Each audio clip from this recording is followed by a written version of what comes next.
చేసుకుంటాం కదా. ఫస్ట్ మనం లైనింగ్ కట్ చేసుకున్నాక ఇది ఒరిజినల్ పీసు, అది అంటే దానికి ఏమైనా బొమ్మలు ఉన్నాయా, ఏమైనా డిజైన్ ఉందా చూసి దాన్ని బట్టి మనం ఇవి వేసుకోవాలి. ఇప్పుడు దీనికి ఏముంది, ఆల్ ఓవర్ గా ఒకటే డిజైన్ ఉంది, దీన్ని మనం ఎటైనా వేసుకోవచ్చు.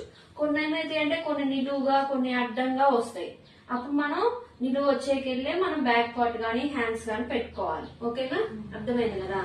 ఇప్పుడు ఇది డిజైన్ ఎట్లుంది, ఇది మొత్తం ఒకటే విధంగా ఉంది, ఇటు చూసినా ఒక విధంగా ఉంది, ఇటు చూసినా ఒక విధంగా ఉంది. ఇప్పుడు దాన్ని మనం ఎట్లా పెట్టుకున్నా ఏం కాదు. ఓకేనా, వెయ్యి. ఇప్పుడు ఫస్ట్ మనకి బ్లౌజ్ సెట్, బ్లౌజ్ అనేది కరెక్ట్ గా ఇప్పుడు లైనింగ్ దాని మీద పెట్టుకుంటే కరెక్ట్ గా ఈ బ్లౌజ్ పీస్ అనేది సరిపోతుందో లేదో ఫస్ట్ చెక్ చేసుకోవడానికి మనం అన్ని పరుచుకోవాలి.